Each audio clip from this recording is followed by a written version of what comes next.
Okay, can I get a motion to reconvene back to public session? So moved. A second? Second. All in favor? Aye.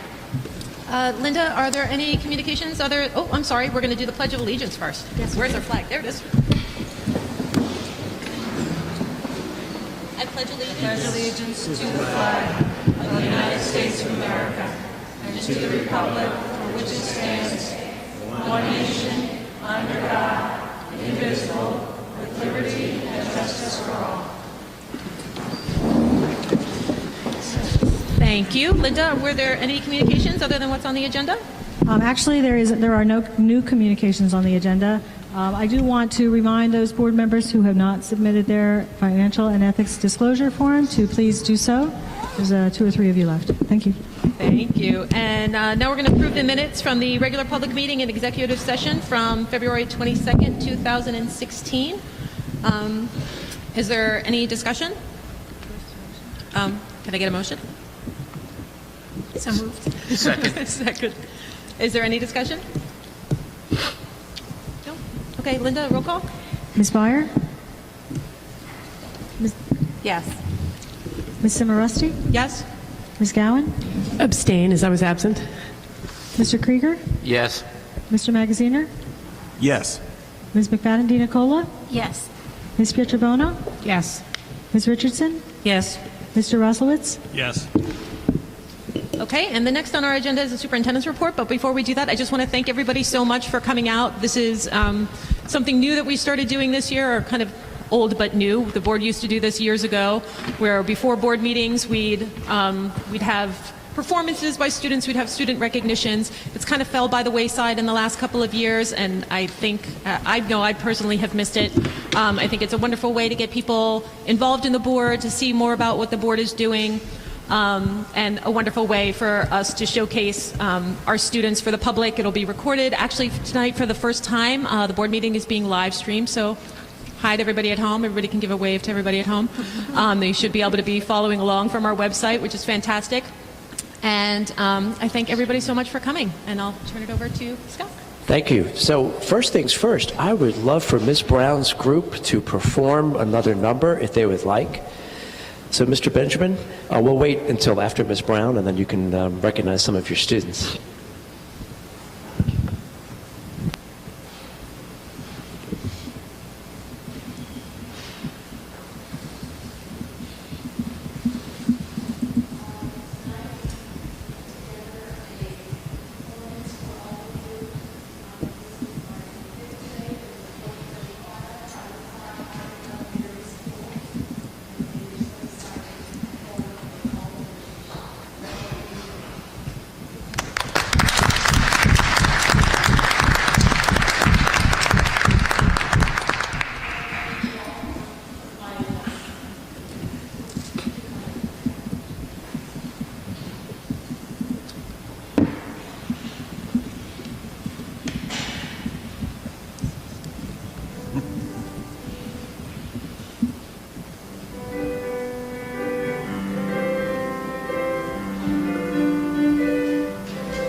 Thank you, Ms. Brown. Boys and girls, thank you. We'll see you tomorrow. That was wonderful. Mr. Benjamin, you're a proud principal.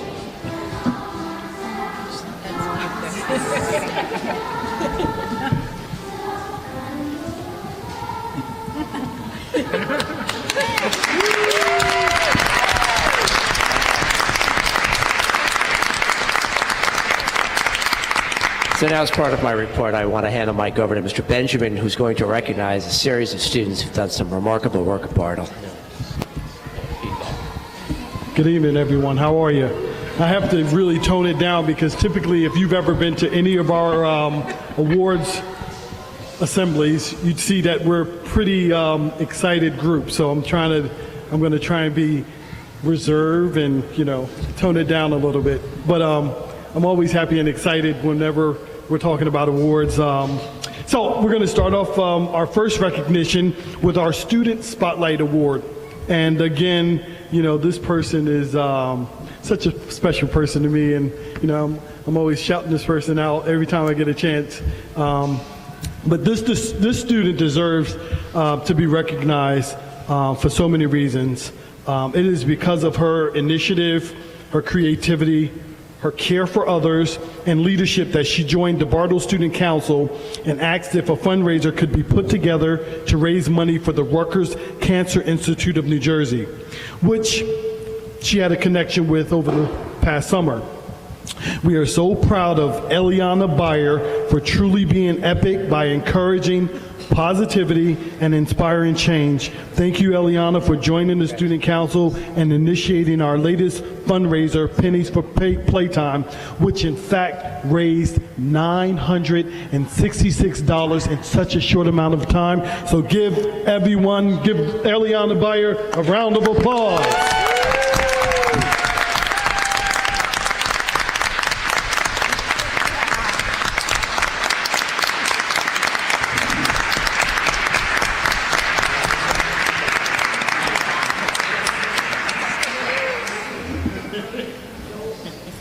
And so we're going to go through a series of recognitions. So please come up.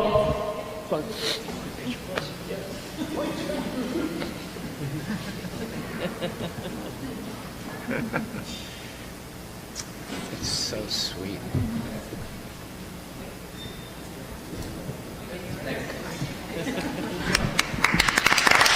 Give Eliana another round of applause. Good job.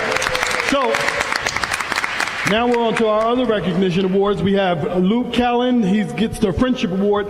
Luke has demonstrated great friendship by continually encouraging and helping ESL students in this class. So Luke, you get the Friendship Award. Come on down if you're in the building, Luke. Give Luke a round of applause. Good job.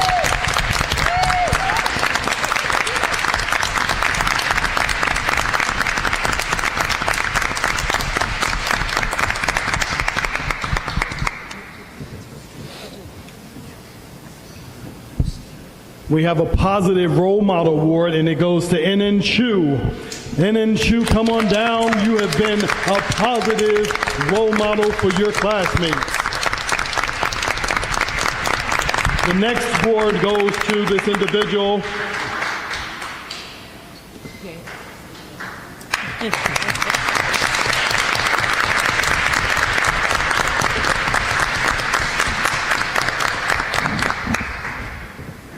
This next award is the Best Read Across America speech. As you know, we just celebrated Read Across America, and we've pledged to read 1,000 books at Bartle. This student wrote speeches about the importance of reading, and her classmates voted her speech as the best. And it goes to Lucy Gash. Come on down, Lucy.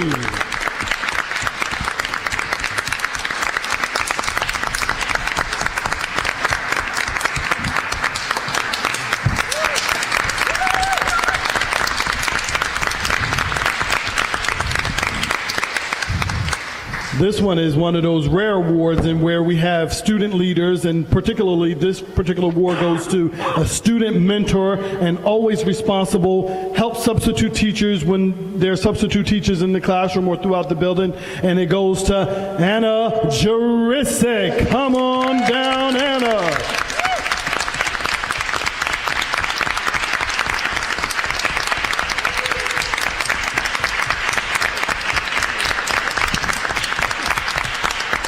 This student gets the outstanding all-around student for being enthusiastic about learning, friendly to everyone, engaged, hard worker, great friend, and thinks of others in every way imaginable. Cora Caper Dell. Come on down, Cora.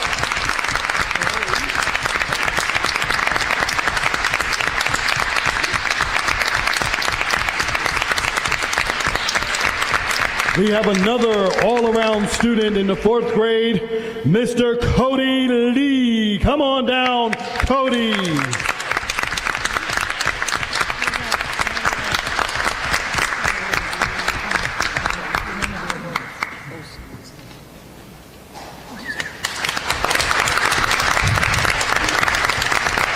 I don't think I saw this individual in here, but I think she needs to be recognized as well. She gets the Peer Helper Award. This individual is a kind and caring friend.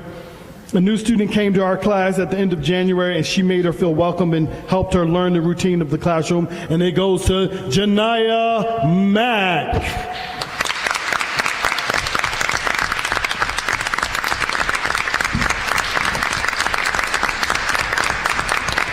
I think everyone can understand this one award, and it's the Perseverance Award.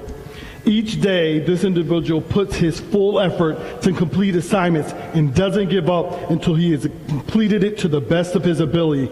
Gabriel Martinez Avila.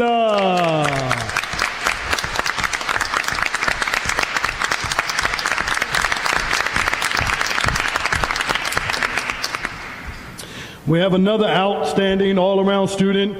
This individual is cooperative, works well in social situations, and is an all-around great citizen, and it goes to Jared Matos. Jared, come on down.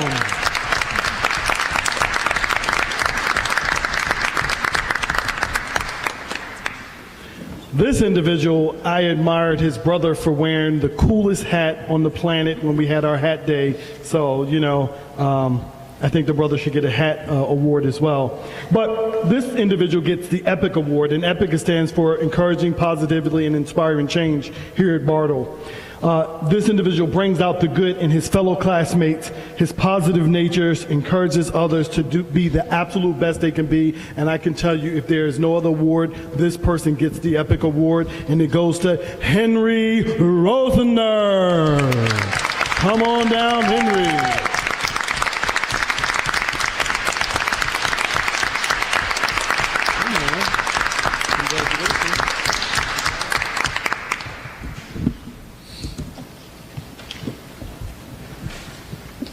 We have another outstanding all-around student, notable for his patience, cooperation, going above and beyond academically and socially, friendly nature, outstanding academics, conciliatory abilities, teamwork, and generally a great person, Adrienne Schilling.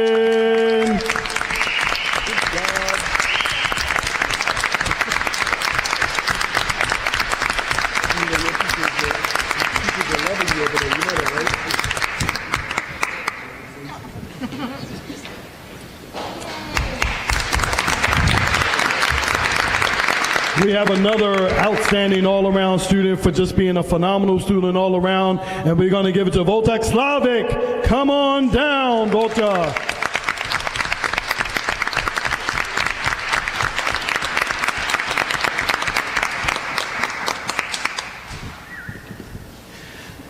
And last on our list is an outstanding all-around student, hard worker, always participating and looking to help others. And this is rare when we get them this young, Connie Zhang. Come on down, Connie.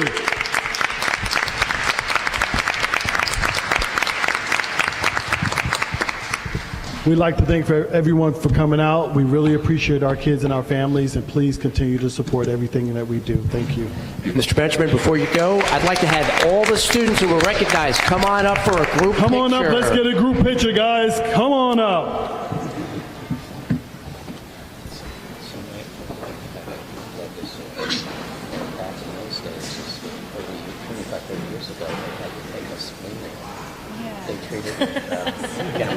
Can you fit them all in the picture? I'm not sure.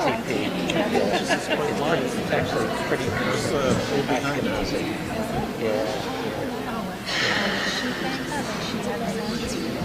She got against. One of those 7 naughty words Oh, what the spleen. that nobody has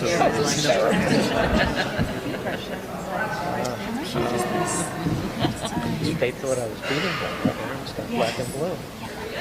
Nope, don't go anywhere yet. Careful. Yes. Couple more pictures. 2 more. So my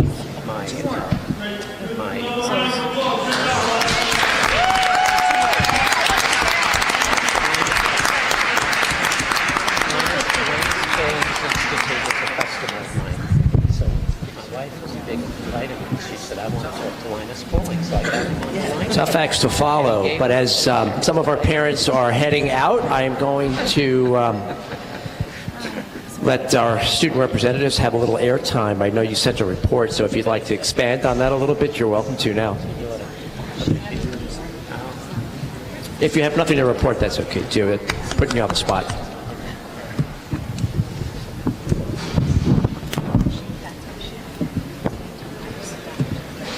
Should I wait for everyone to go? Oh, it's always scary to sit towards the front, but I'm going to be doing a presentation with fine print, so if you want to read what I'm actually sharing with you, now's your chance.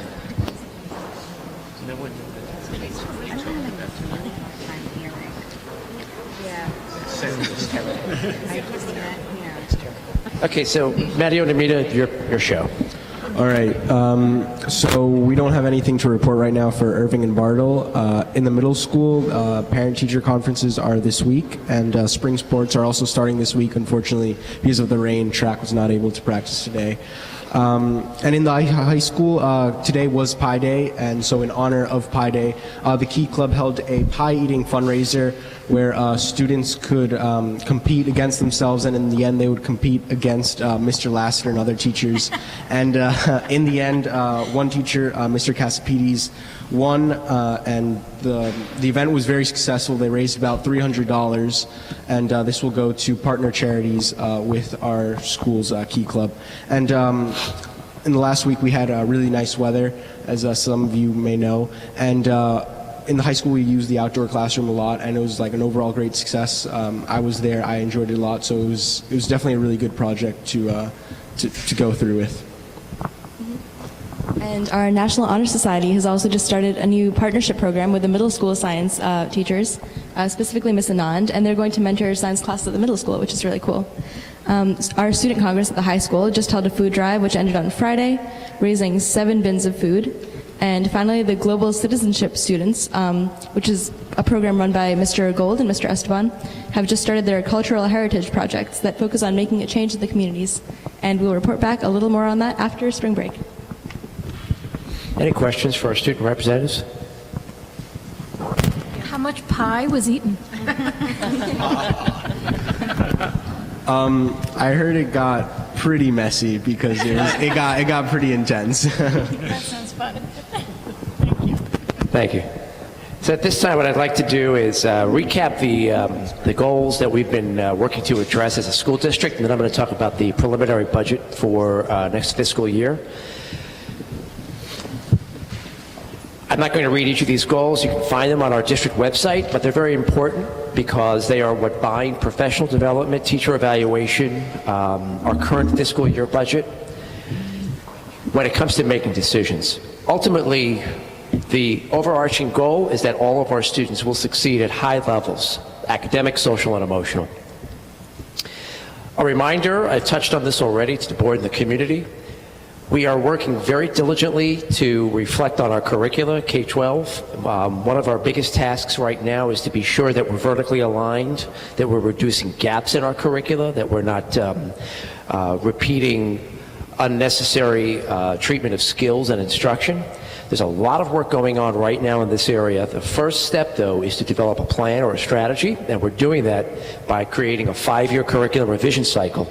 First up for revision is the science curricula, K-12. Not only are we going to improve the quality of the program, but we'll be aligning it to the next generation science standards. We'll also be looking at the middle school math program.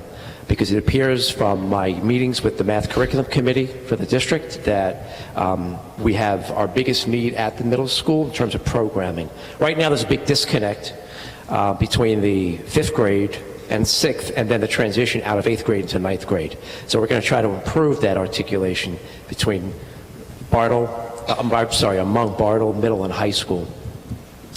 Planning is a big part of our work between now and June. And this takes me to the strategic plan and what I mentioned in my most recent Honeywell message.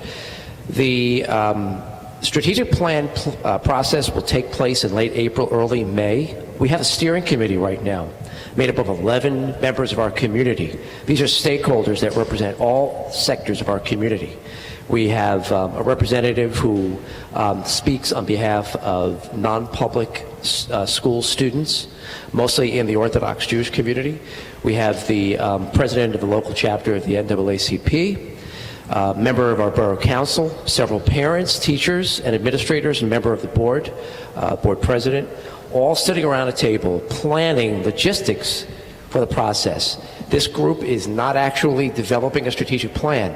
It is simply looking at the process so that we can hit the ground running when we invite the stakeholders throughout the entire community to hash out this plan, which will ultimately culminate in a series of 5-year goals, action plans, and indicators that assure us we're meeting those goals. And finally, a big part of our work has to do with reaching out to the community, rebuilding the trust with the community, bringing the district closer to the community. Part of this work has resulted in tapping into the resources that we have, being adjacent to a major university, having so many professionals within our community with so many expertises. We're finally now tapping into that. And these are just several committees that we currently have in place to address some short-term needs, like the Ad Hoc Discipline Equity Committee and the Ad Hoc Transgender Policy Committee, and some of the longer-term needs. So this takes me to the natural next step. What does our budget look like right now as we propose it preliminarily for next year? A budget is purposed to support really one thing, and that's student achievement. No matter what it is we are looking to spend, it's all about that one thing.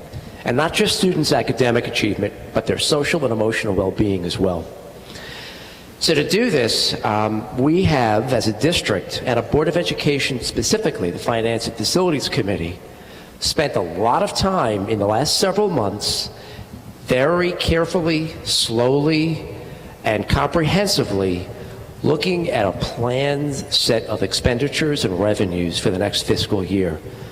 So on the screen is a timetable that is already underway, started in December, that had us looking at our next fiscal year budget. It's included at that time individual meetings that the business administrator and I had with each member of the leadership team who was responsible for developing a budget. We sat with them across the table for 1 to 2 hours and asked them questions about every line in the budget that they were looking to propose for next year. If we had questions, they had to have good answers.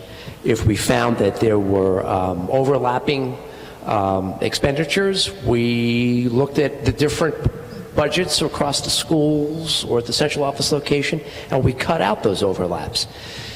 This process ended on December 22nd. We then took a proposed budget to the Finance and Facilities Committee of the Board of Education, which is headed by Mark Krieger, who served the committee extremely well, because he had the experience of having been a chair of a Finance and Facilities Committee in this district in the 90s. It was also attended by Mr. Rod Magaziner, who is a member of the Finance and Facilities Committee, and Darcy, our Sibaristi, our board president. This committee met on 4 occasions for a period of about 3 hours each meeting. And at these meetings, which occurred in the late afternoon, early evening, the Finance and Facilities Committee, myself, and the business administrator met with each member of the leadership team, just as we had done back in December. And this time, the Finance and Facilities Committee, representing the Board of Education and the community, vetted the budget once more, went down each line if necessary, if they had questions, and sought valid answers. By the end of these meetings, we were able to find things that we could tweak, expenditures that perhaps we didn't need to make, revenue streams we didn't consider. We, as a Finance and Facilities Committee, had an additional meeting, a fifth meeting after these four with the leadership team to talk about tonight, about how we could be as transparent and communicative as possible about all of our expenditures and revenues going into next year. And here we are. Going forward, it is the Finance and Facilities Committee and my intent to speak with the community, not to the community, but with the community, so we can have a dialogue about the budget, seek input. We're going to do this on several occasions. First, we're going to be at the Senior Citizen Center when we return from spring break at 11. Then on April 13th, a PTO meeting. It'll be a group PTO meeting of all the PTOs in the school district.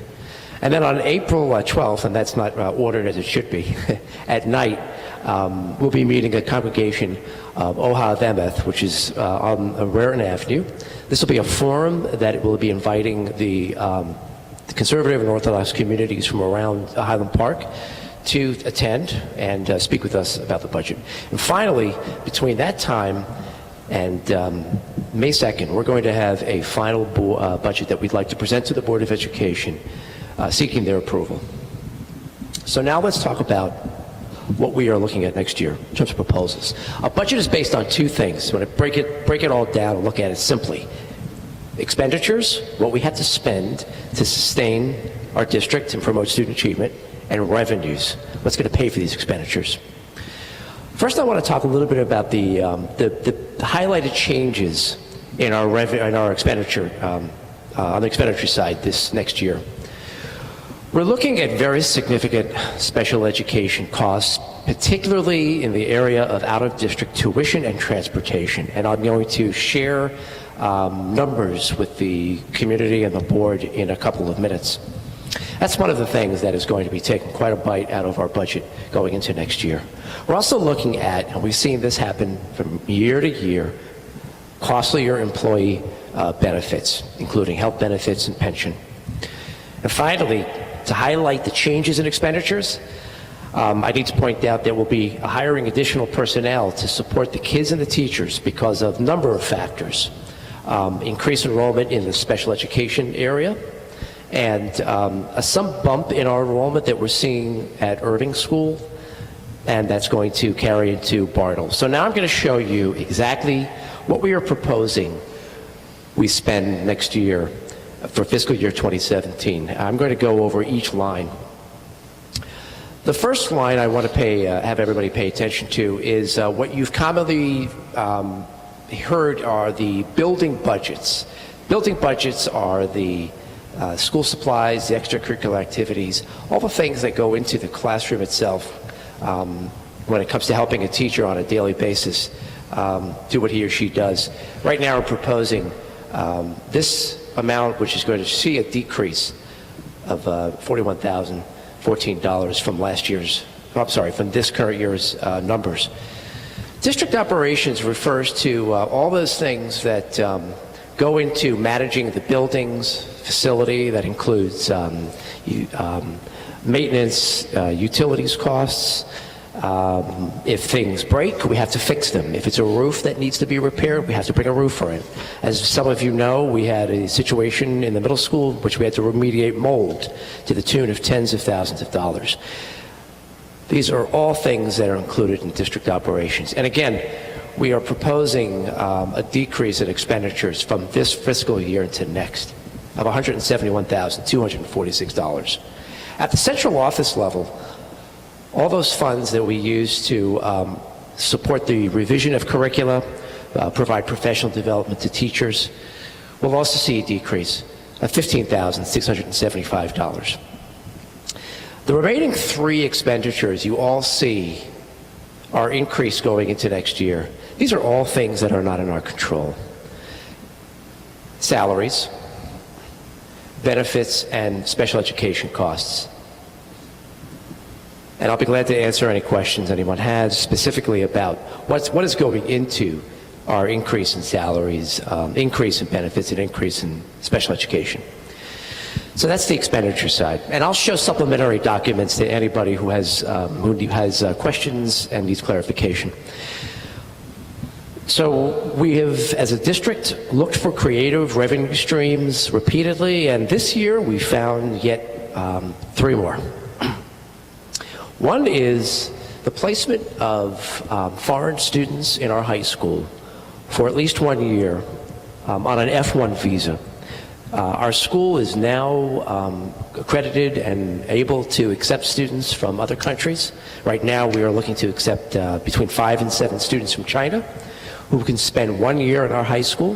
Some will only spend their senior year, graduate, and then likely move on to college. Some will come for an earlier year and get the immersive language, English language experience that they may want. The federally mandated tuition for each student, that each student must pay our district, is approximately $20,000.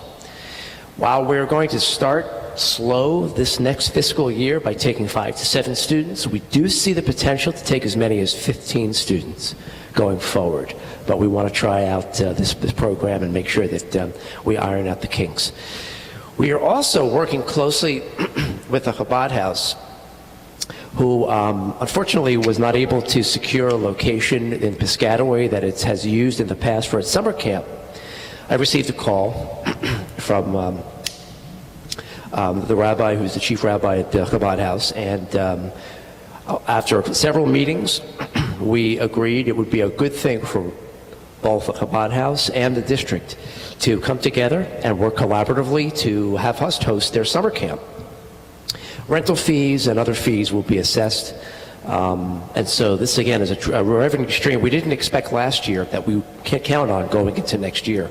And finally, the additional state aid we do receive for extraordinary special education costs, we do not receive until around July.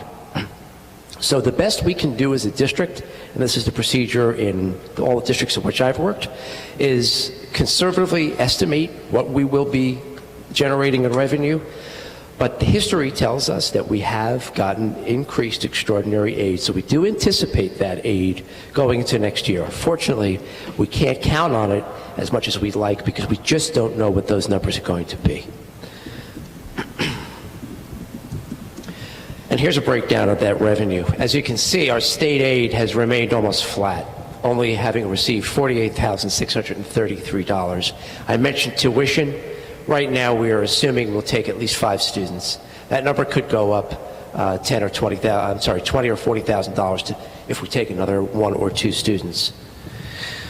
We do anticipate we will have some funds remaining from this fiscal year that we can transfer to our next fiscal year budget. We will use these funds to help defray the tax levy, the cost to the taxpayer. The anticipated funds for transfer are usually those things that come from costs that we didn't need to make, sometimes utilities.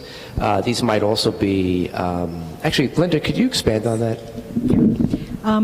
One of the, I identified 6 areas that we had savings in or revenue that we hadn't anticipated. We had extraordinary aid, which Dr. Taylor just reported on, that we received $295,000. We were able to utilize some leftover federal grant money for special education that funded our at least a great part of our summer extended school year program to about $260,000. So that was a savings in our general operating budget. We received, every year, again, we receive additional transportation aid at around the same time we receive the extraordinary aid, and that is $32,000 unanticipated revenue. In our health benefits area, there were two areas. There was a one-time increase in reimbursements that we received from our federal and state grants for health benefits worth $85,000. And the employee contributions toward premiums was greater than the amount we budgeted by what we expect to be about $100,000. And in our last year, fiscal year 14-15, Once the final audit was done, there was some excess surplus that will be applied to next year's budget at the amount of $49,868.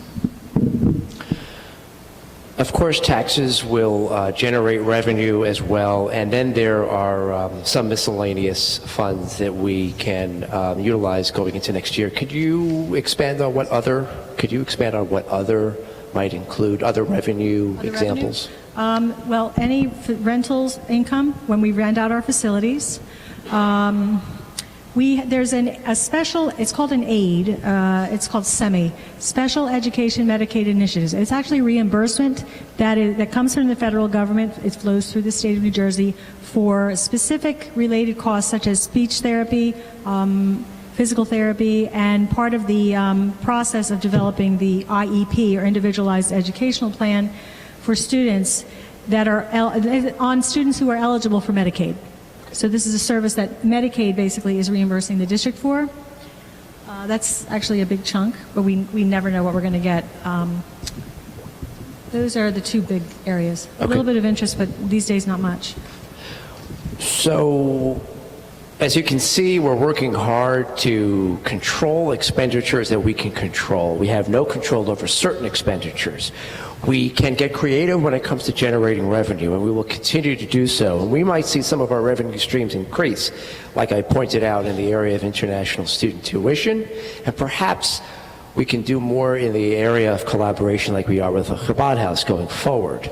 That being said, unfortunately, state aid remains almost flat and has for very many years. And so while expenditures increase as extraordinarily as they have, especially in those areas that we can't control, and our creative revenue streams can only take us so far, we're unfortunately left to the taxpayer to help us get to where we have to be in order to properly fund our school district. And I want to show you a chart that speaks to just how drastic the difference in expenditures, which is increased, that's the red line up top, and the flat state aid difference has been over the last 4 fiscal years. I think our argument needs to be with Trenton. If we are going to argue for more revenue down the road, it's not until we receive more state aid will we truly be able to take even more of the burden that we're going to try to take off the taxpayer this next year off the taxpayer. It's unfortunate, but this is the reality. Now, speaking of the impact on the local taxpayer, we prepared a chart that I'd like the board and the community to take a close look at. The total expenditures that we are proposing for next year, you could see, is increased from this current fiscal year, 2015-16. Our preliminary proposal for a tax levy is 4.8% at this time. Last year, the final tax levy was 4.3%. Now, the tax levy with debt service, I should clarify, is the payment we have to make as a community on those referendums that we passed several years ago. It was the most recent, the expansion of the middle school and the renovation of the middle school, high school cafeteria, now the high school cafeteria. And so that debt service that we have to continue to pay down until the loan is essentially paid off will be applied as well. And last year, the total tax levy with debt service was 3.9%. At this point, we are proposing a 4.6% tax levy if you consider as well the debt service that the taxpayer has to pay. So the increase on the average home amounts to this. Now, what I'd like to do is hand the mic over to Linda, who's going to explain what the tax bill actually looks like. It's something we haven't done before, but I think is essential if we're going to be communicative about our budget. What does the tax bill actually look like, and what goes into the tax bill? Go ahead, Linda. I'll preface this by saying that the computation of what goes into your tax bill is very complicated, partly because we are on what's called a fiscal year. We're on a July to June cycle. The town is on a calendar year cycle, January to December. And so the tax bill, the county computes tax rates, and they compute it on a calendar year basis. So they have to split the school district's budget. The first half of our budget is actually the last half of their tax year. Now, if everything's evenly spaced, it's fine. However, the debt service, the payment on the bonds from the referenda, were refinanced, and due to some other debts being paid off, they all of those payments come due in February and early March. So it's kind of lopsided. So because of the way the county taxes are collected, it's timed later. So what happens is the school district's debt service payments, which are due in February, aren't taxed to you until August. They don't show up until the August tax bill. So it's basically 6 months behind. So because of the timing, the amount of our debt service payment only being in that one part of the year, if you go back and look at your tax bill that you got this past August, you'll see that the increase was much lower than what we were saying it was going to be. It was actually about an increase of 1.22%.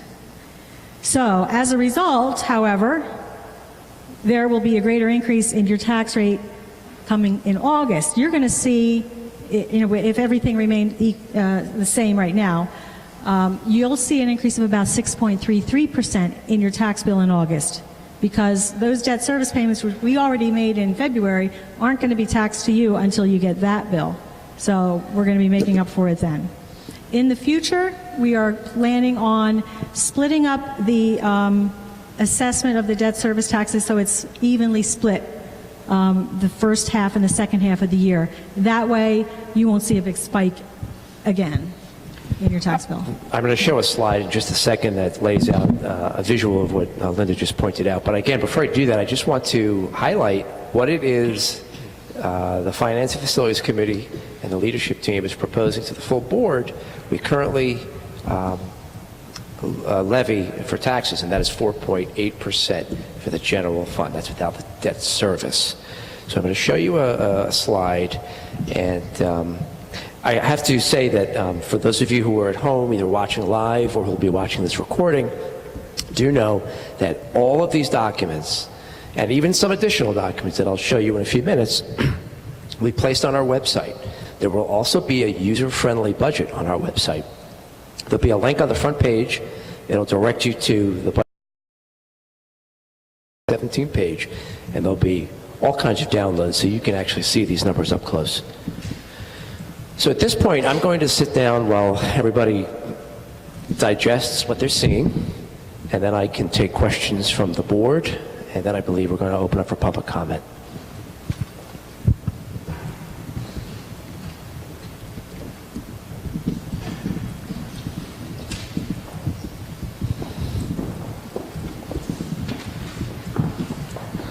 I can take questions at any time if any arise, and members of the board, Mr. Krieger and Mr. Marusti are going to answer questions as well as me and Darcy, I'm sorry, and Linda, if you have any questions that they can't answer.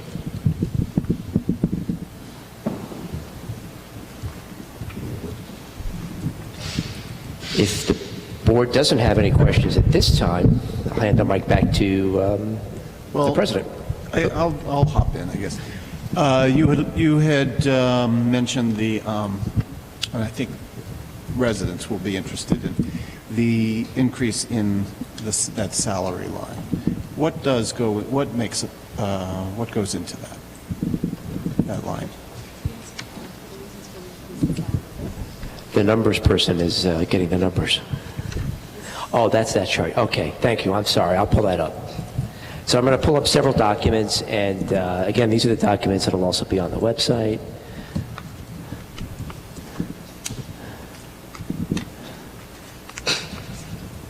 So at this time,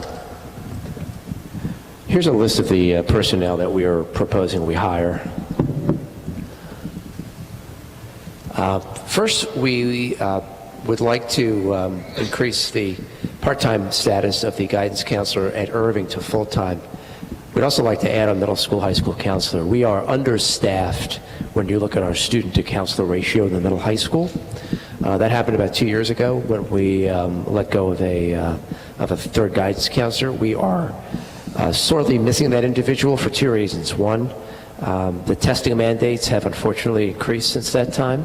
And one of the counselors at the middle high school is responsible for testing at the school, so she has less time to work with students one-on-one. The other reason is because both at Irving and at the middle high school and at Bartle as well, we are seeing an increase in behavioral challenges. And we really need more boots on the ground to help those kids who are struggling socially and emotionally. The third item on this list is a proposal to hire a behaviorist. A behaviorist is somebody who would work directly with our teachers to help them adapt instruction to accommodate students who are behaviorally challenged. This is a specialist, no different than people we hire from outside our district right now, who cost us more than we would pay for a behaviorist. So there would be a cost savings in not utilizing external services by hiring an onboard behaviorist, and this position is also an effort long-term for us to build a program that would allow us to bring students who we have previously or currently sent to out-of-district schools to come back to Highland Park. So not only is it a good thing for the kids who we've sent out of district to return to their home community, but it will cut down on our special education expenditures if we move forward with this position. We are also proposing to hire a second curriculum supervisor. We currently, we're going to likely have one come on board pending approval tonight from the board. This second supervisor would be responsible for working with science, math, and technology teachers.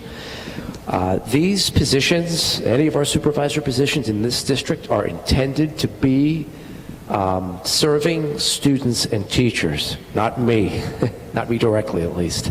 These are folks whose job descriptions have been rewritten so that 60 to 70% of their time is spent in the classroom, providing teachers clinical feedback, not just evaluation feedback, clinical feedback, modeling lessons.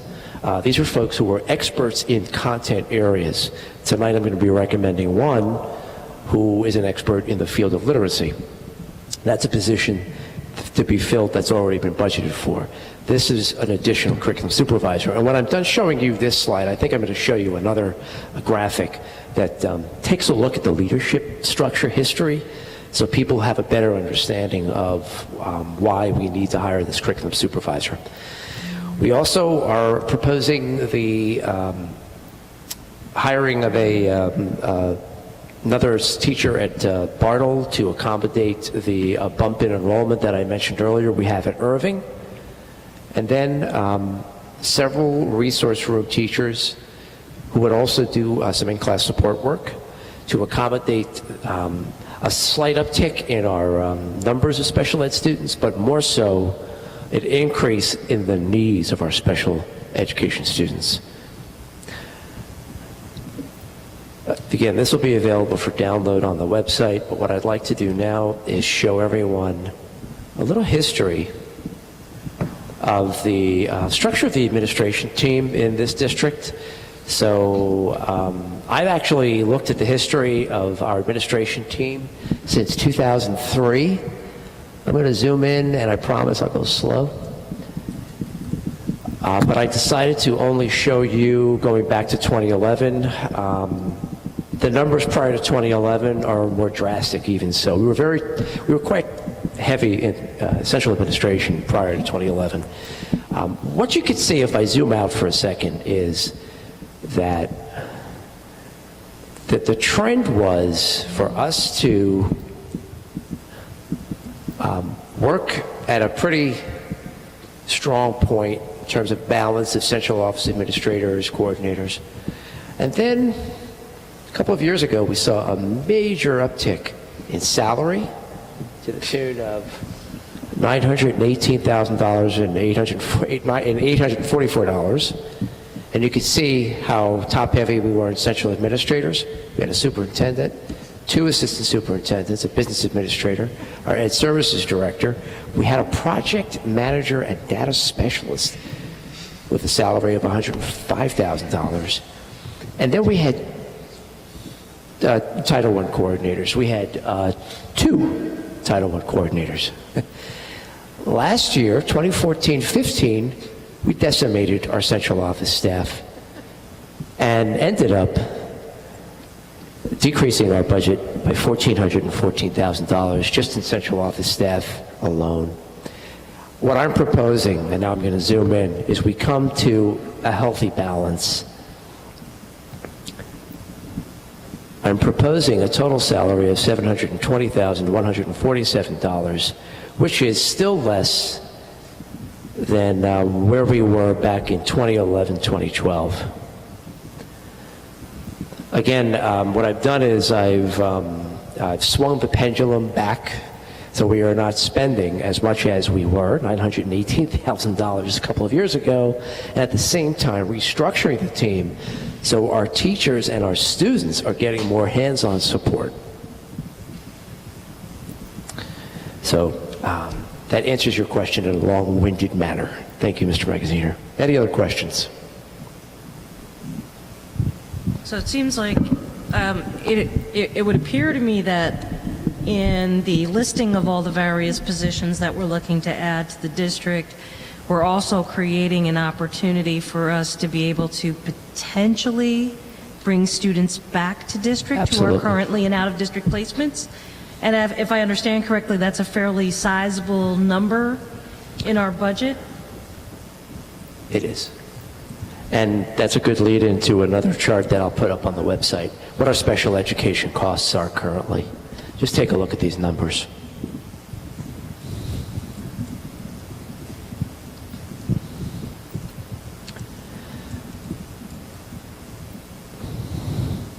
Our out-of-district costs alone in 1 year have gone up substantially, let alone our in-district costs.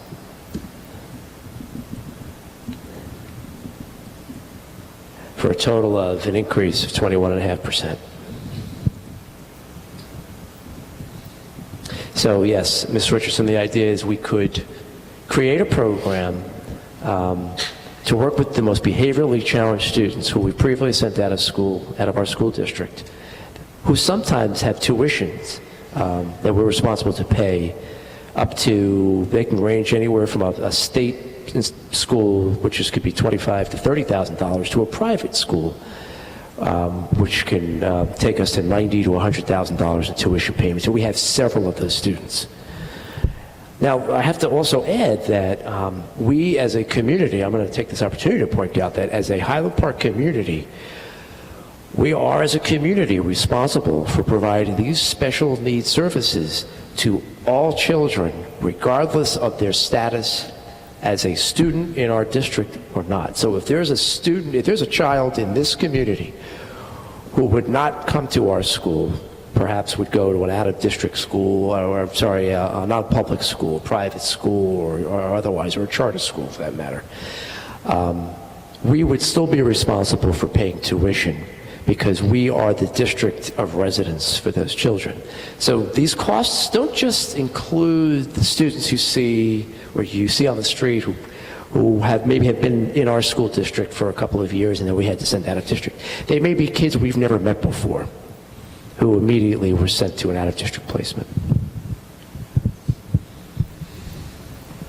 I will add that on the advocacy side, that a way that the board can try to help mitigate some of these costs is at the last New Jersey School Boards Association workshop that Michelle and I attended, there was a legislative panel with Senator Sweeney and a handful of other senators and assemblymen and women, and there did seem to be an acknowledgement that special ed costs across the state are out of control, and where districts are supposed to be held to a 2% cap, private schools at any given year can raise their tuition as much as they want, and there's no nothing to stop them from doing so. So there does seem to be some political will out there right now to do something about that. So, that is something that as a board that we can start to look at. And I'm sorry to be talking with my back to everybody else over here. To start to network with other boards that are having similar issues and try to find ways that we can work on the legislature to do something about this, because the special ed out of district costs, we're not the only ones being hit in this manner, and this is where we want to join together with other boards and try to do something. I can't stand this word, but proactive. I have a question that's kind of related, but I don't quite understand if the legislature understands that, certain towns or certain districts, they might have a situation like we've heard about with lead in the water. I don't think that that's us. I'm just saying that there's some regional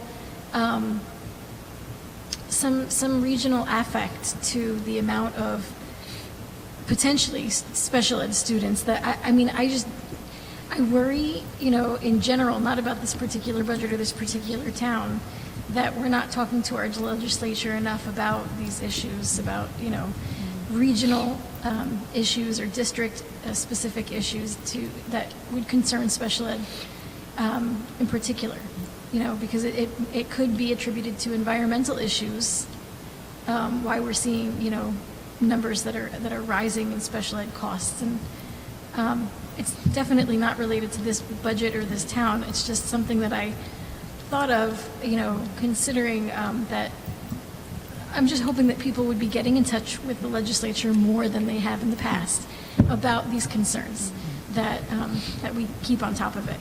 That's really all I wanted to say. But, I do think that it's difficult for a district our size to take care of the students, regardless of, who they are and what they're dealing with. We are very small, and I appreciate what you presented here. I feel like this is the first real budget presentation we've had. And what I mean by real is comprehensive. I feel like I actually have learned things tonight. So I just wanted to thank you for that. And to your other point, I think there's lots of beauties to being a small district, but there are lots of things that are difficult in being a small district. And in being a small district, it's hard with the range, Public schools accept everyone, and that's what's wonderful about them.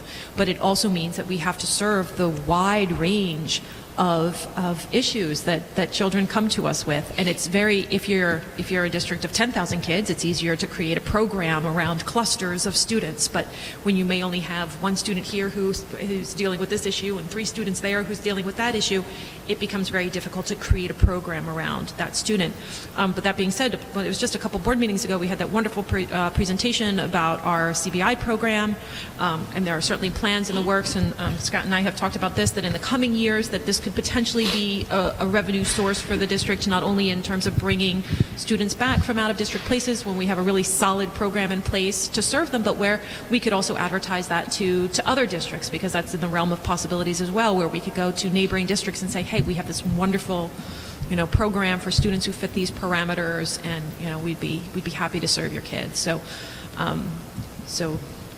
it makes it tricky, as you said, to serve everyone's needs. So to that end, professional development is a huge factor in meeting the needs of diverse groups of kids. And so I'm assuming that our cut and that area is going to be made up in those other positions. Is that going to be a large part of those positions to provide professional development? That's a great question. Yeah, one of the questions we posed to all the candidates was, hey, what's your experience coaching and providing professional development? So that was a requisite for us. And I'm very confident that the individual we'll be recommending tonight to the board has a lot of that experience. In fact, that's mostly what she does in her current district. So that's one reason why we were able to scale back. And that is the intent, incidentally, of utilizing the second supervisor of curriculum and instruction. Okay, thank you. I do want to point out one last thing, because this is one of my pet peeves. This is the first year in quite some time that we've, I think, Linda, you could correct me if I'm wrong, where we've had anything positive to report on the state aid side in terms of an addition.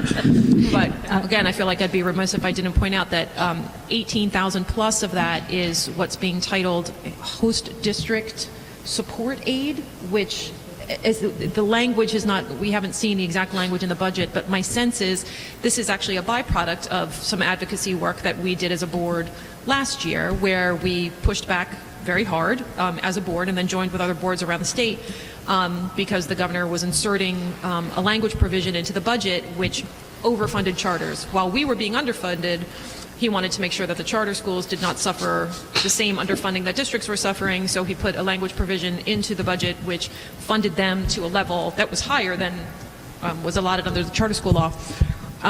And what our resolution said was, if the governor would like to fund charter schools, then the governor should, by all means, please go ahead and fund charter schools, but to kind of leave us out of it.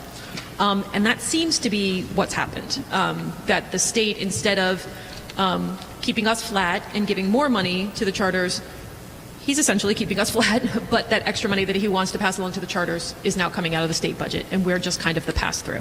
So I'll know a little bit more when the budget language is released, which I don't think is for another week or two, but it seems that that is what has happened there. And then there's another, I think 15 and change or something, was like professional learning community aid or something like that, which we're not exactly sure what that's supposed to be. So my only point is that $48,000 isn't just money that's being handed over to us to say, oh, here you go, Highland Park, here's a little extra to, to cushion your extra expenses. It's basically already earmarked for some of it as a pass-through, some of it for what I've been told is that the professional learning community aid is basically they want districts to be sitting around and looking at their park scores. So I don't know that it helps us so much. So is it something that is done for the sake of optics? Is that the case? Well, I mean, certainly this $18,000 is a lot better than the past years where we've been overcharged, $20,000 or $40,000. So at least we're not going in the hole. So, I mean, it is making us whole, so to speak, to a certain degree. We're not paying more than we should. Now we're just paying what hypothetically we should. And, the extra that he wants to increase it over the Charter School Program Act is coming from the state. So this was, Newark got like $25 million that was earmarked for the same purpose. So I think there was something like 30 million or something across the state that was earmarked for this purpose. And it seems to be a direct result of that, a lot of that advocacy work that was done last year. But 30 million across the state? Yes. Okay. And that was our little, the 18,000 was our little chunk of that. Wow. Okay. Because as I understand it, we are technically, according to the funding formula, underfunded by $6 million ourselves. Correct. Just in Highland Park. Since 2009, I think, yes. So this is like, thank you, sir, may I have another? Right. Like $18,000? Yes. Yeah, I mean, what talking about flat funding does is really hide how much we're underfunded, which is quite significant. I just love the politics of the language. It's just fascinating. I'm sorry. I just wanted to add something for those of you not on the Finance Committee, which is the superintendent is required to put in a preliminary budget to the, I think it's to the county, is it, Linda? And so the board, I guess, is required to put in that preliminary budget, which is why we're discussing it now, although, of course, we've been working on it for months. But it's a preliminary budget. Final budget isn't due for a couple of months, and hopefully we can sharpen pencils a little bit and have the numbers and the tax implications of that go down some and get the numbers lower. That's our hope. There's no guarantee and no promise, but we'd really like to try to do that. Right, and based on the meetings, there were a couple of additional areas that the Finance Committee had asked the administration to kind of go back, take a look at, see if we could find some additional savings. So we will certainly be following up on that. One more thing, like our administrative costs, I know were, high, and then they went really low, and now, I know that we need to build up in that area, but is there a way at some point of getting like the bigger picture so that we can clearly see how those administrative positions are going to benefit the district? More specifically, like, how it's going to come down from the superintendent.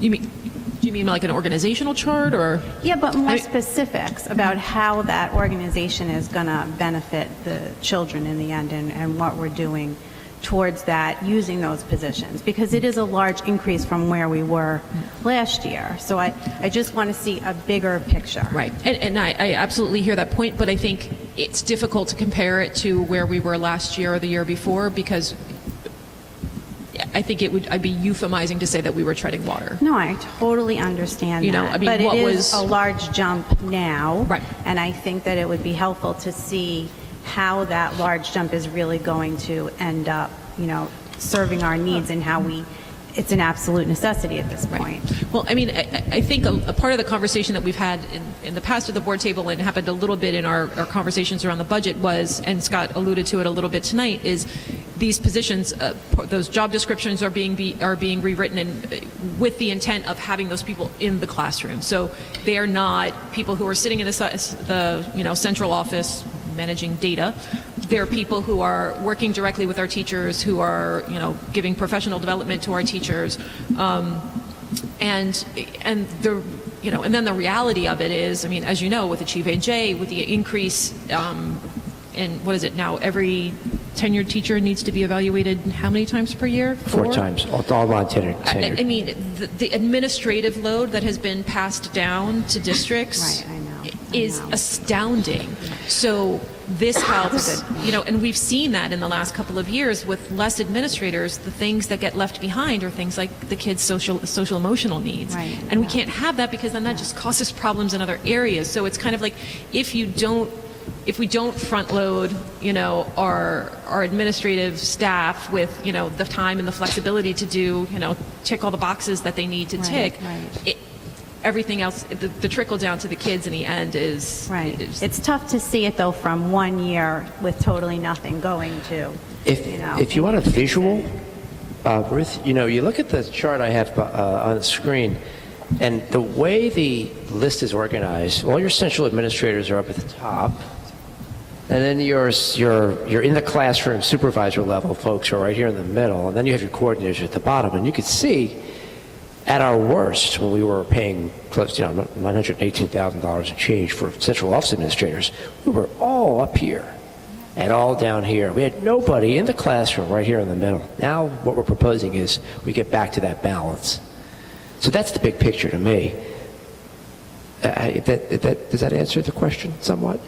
Yeah, I guess I'm looking for more specifically, and I guess that's a different conversation, how those roles are going to play out in, the classrooms on a daily basis. I'll give you a quick snapshot of the vision for these positions, which I realized in my previous district. So the supervisor of curriculum and instruction comes in at 8 a.m., checks in. I'm actually going to give you like a snapshot of the day. Checks in with me. We make sure we're on the same page with what we're up to.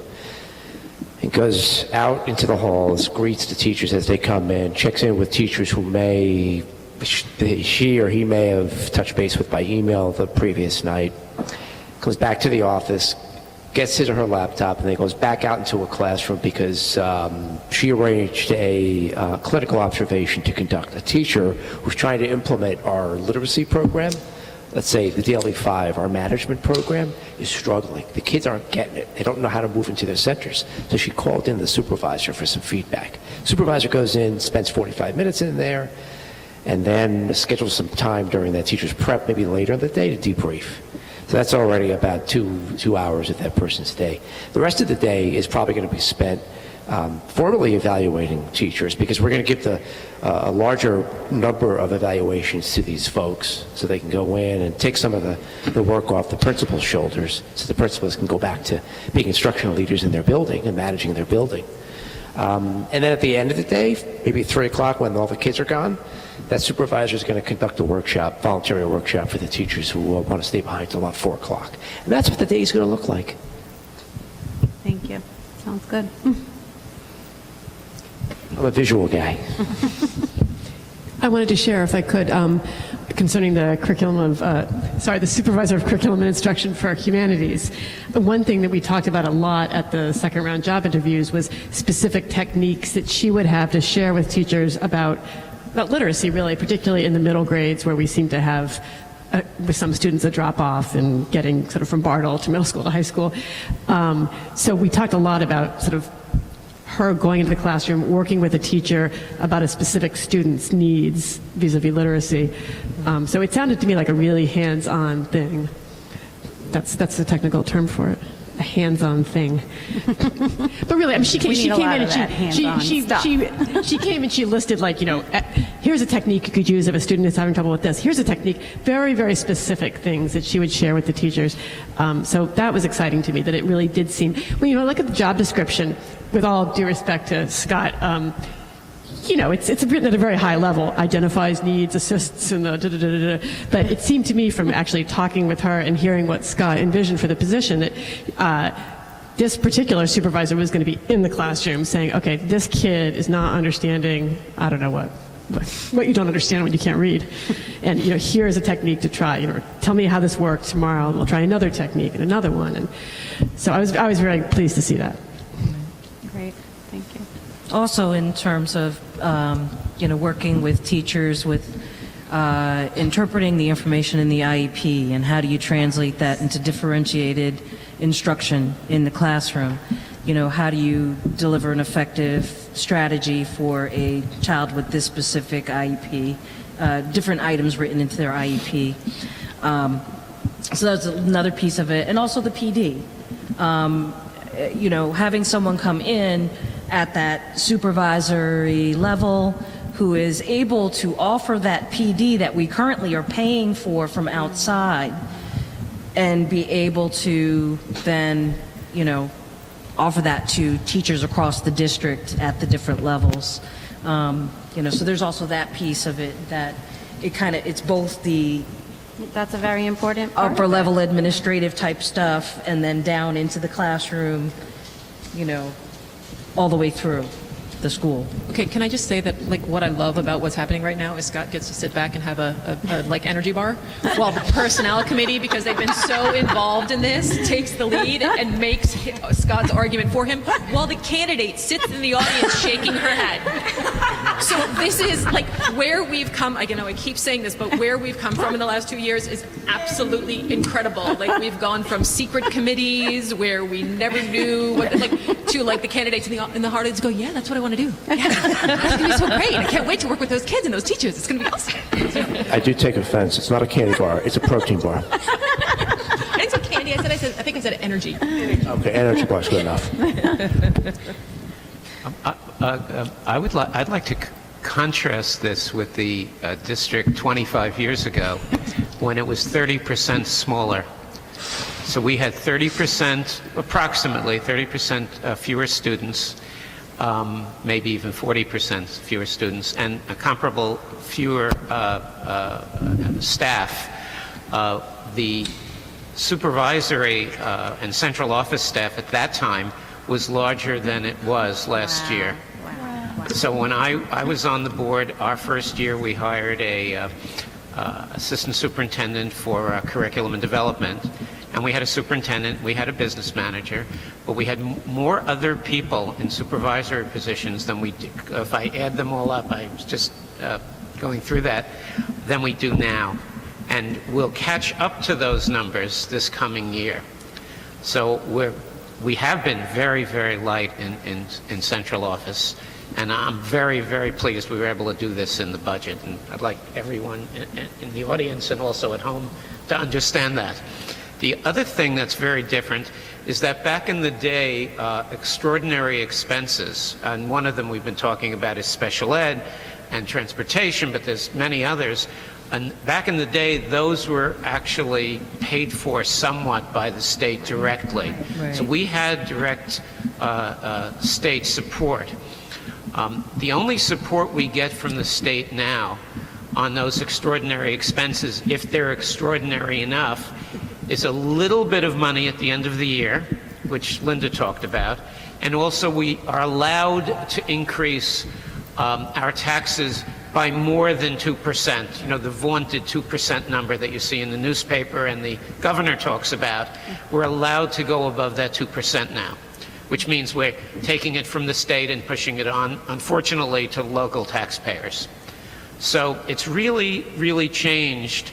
And back in those days, we thought that things weren't very good in a lot of ways also, but it's much more difficult now.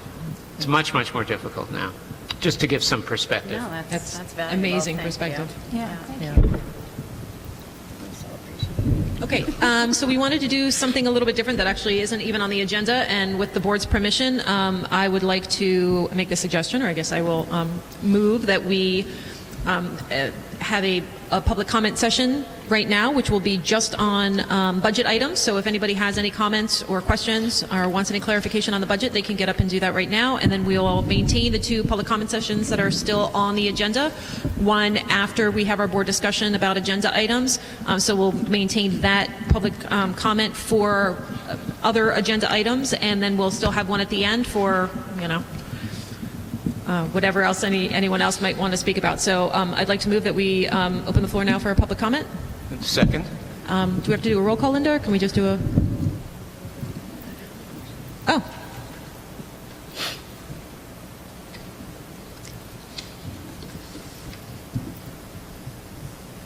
So should we do a roll call? Okay, we'll do a roll call. Ms. Byer? Yes. Ms. Cimarosti? Yes. Ms. Gowan? Yes. Mr. Krieger? Yes. Mr. Magaziner? Yes. Ms. McFadden Nicola? Yes. Ms. Pietrobono? Yes. Ms. Richardson? Yes. Mr. Roslowitz? Yes. Okay, so hold on a second. I just need to find my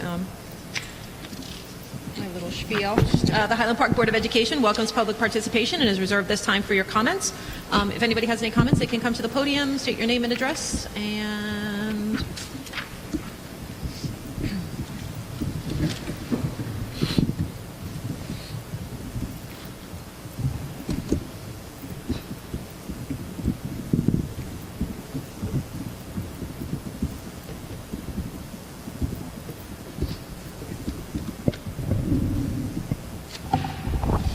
Good evening. Nice to see you all. Denise Mayfryer, 314 Waden Street. I find it remarkable that our governor is campaigning all over the place and has been for the past over 6 months. I find that he is standing side by side with he who shall not be named, endorsing for him now and avoiding our state and not doing his job, and that our school gets $48,000 back from the state. I find that really outrageous and unacceptable. Of course, I'm not, complaining to the board here. I'm complaining to our bullying governor. Anyway, I'm happy to see that that we're at least getting some money back from the state. But as you noted, it was earmarked. I guess our comments are limited to budget comments? Yes. Okay, so the budget seems cool. Thank you. Thank you. Okay, is there any other public comment? Okay, so seeing none, we're going to move on to the board committee reports. And can we start? Yeah, absolutely. And we're going, since we do have a candidate in the audience who Scott wants to introduce and wants to address the community and the board, we're going to do the personnel and communications report first. Sure. Cherise? I'm just...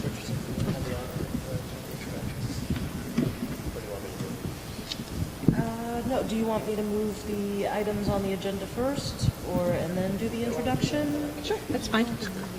Oh, you were moving them at this time. Oh, just reporting. Okay. So, I'll start. you can go ahead. We are You honored. go ahead and do your... And then I'll let Ms. Richardson, who chaired the Personnel Committee and helped us out, find a rock star to be our supervisor of curriculum instruction, who's present tonight, Suzanne Ackley. Suzanne and her lovely parents who've come to join us. Hails from South Jersey right now, but she's already looking to relocate pending board approval. She's not going to start looking at real estate until about 9:15. So hopefully. Suzanne, as I pointed out at the last board meeting, is highly qualified to be recommended to be this next supervisor of curriculum instruction for humanities. I'm not going to repeat her credentials.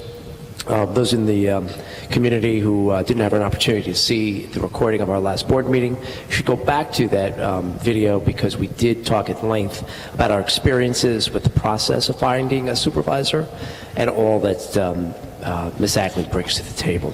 So that's what I'm going to say at this point.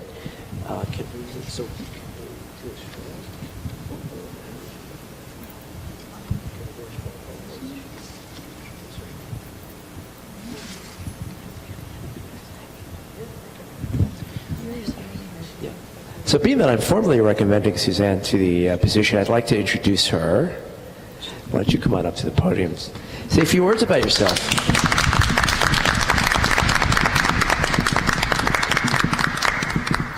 Thank you. I'm honored to be here. From your earlier conversation, I want to tell you that when I read the job description, I saw immediately that you want a coaching supervisor.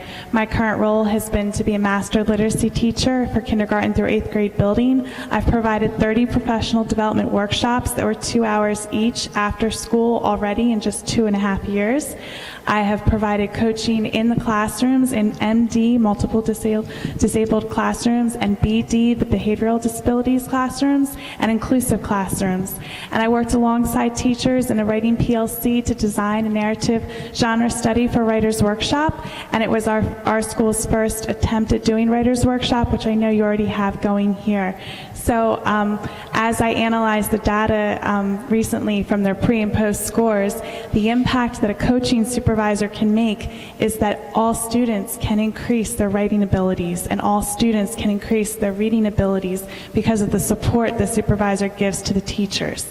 So I'm a certified reading specialist. I worked hard at Rowan University for 3 years to earn the master's in reading education, and so with that specialty and that love of literacy that I have, I can really support the teachers who may have come through alternate route or may have come through different means to education and may need additional strategies like we were discussing. What do you do for the struggling readers? So my vision is to serve, to provide, and to seek growth, to serve the students and staff in the community and support the teachers as they meet the instructional needs of all children, to provide the professional development so that children with diverse needs are growing every day and having great opportunities at school, and then to continue to inspire the kids to love reading and writing. So thank you so much. Thank you. Wonderful. Thank you, Suzanne. So, Suzanne, have a seat. We're going to be going over committee reports, and then we're going to take action on the recommendations. So you could either wait, or you can leave now, and I can call you when all is done. It's up to you. Okay. So you're welcome. And thanks, parents, for coming. Wonderful to see you. Welcome to Highland Park. Just a couple of words. Pending board approval, Ms. Ackley would start at the latest May 16th. So that's because her district will likely hold her to 60 days. But we'll work out those details. Thank you.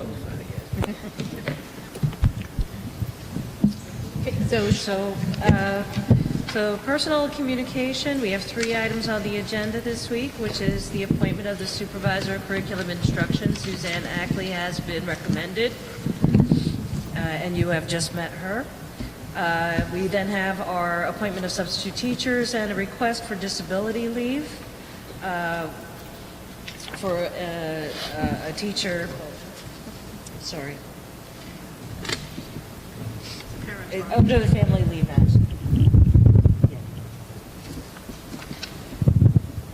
So I'd like to. Yep, that's no, it. not Yep, we're not that's moving. It. We're not moving right now. Right now we're just chatting. Right, And just chatting. now that we have this new format, these are all items that we've discussed more at length at the previous board meeting. So now is when we're just kind of doing quick review, voting, and moving on, because all these items have been thoroughly vetted. So we'll move on to the curriculum and instruction report. Michelle? Yes. So curriculum instruction, item number 1 is field trip requests, as you can see. We also have the district calendar in item number 2. Item number 3 is the approval of the job description for supervisor of curriculum and instruction. Number 4 is the approval of the CAP plan, the Participation Corrective Action Plan. And number 5 is the approval of Handle with Care training. There was one correction in item number 7 that I'd like to bring to your attention. The end date for the summer literacy and math program should be August 9, not August 2. August 2nd is the wrong date. So it will run from Wednesday, July 6th till Tuesday, August 9th. So that's one correction. And I think everything is as it appears here. And that would be the only change, and I guess that's it. So we have items number 1 through 9. Okay. Did anybody have any questions or concerns? Do we want to take a look at the calendar one last time? Because if we adopt it now, that's it. We're done. So that is, for board members, it is in your drive. Of course, I just... If you want to open that up quickly. Of course, I just went all the way back to the beginning and have to... So it's in your curriculum and instruction materials. Scott, do you have any updates or? Nothing new. I can tell you that the HPEA has supported the calendar. We are bound to work with them, and we did very effectively. So, I do have one question. I just want to make sure that, I know we eliminated some of the half days. Do we still have enough room for professional development? That's a great question. So we did eliminate 4 half days and compressed it into 2 full days. And so that's where we're picking up our professional development. We feel we'll get more productivity out of our PD if we do it for a full day rather than half day. The half days end up only being for us about an hour and a half when all said and done. Right, and the teachers were okay with that also? Yeah, actually, they were very happy about that because they felt they get more bang for their buck if they do a 6-hour snip. Thank you. You're welcome. Did anyone else have any questions, concerns, thoughts? About the calendar? Yes. No. All right. Okay, Scott, I only realized this today, I swear. So, but I did want to ask about this.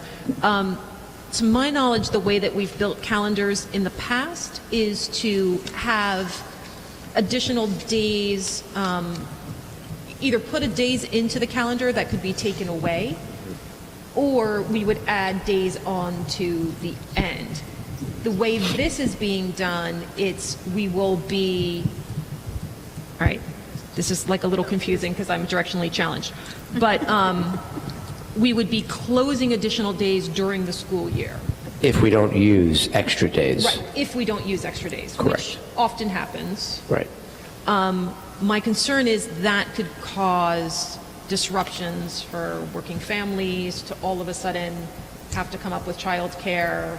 I mean, how much advance notice would we, so the first of those days, I just kind of want to bring this to everyone's attention. Sure. So we're thinking about it because it's kind of a different way of building the calendar than we've built it before. Whereas before, parents would be able to, plan for any days off, and then it would go in the reverse where, oh, you didn't have a day off, now you're going to school. But it's not going to cause a childcare issue for families. This way, it could potentially cause childcare issues for families that they don't anticipate. And the days that Darcy's referring to are around Memorial Weekend. Right.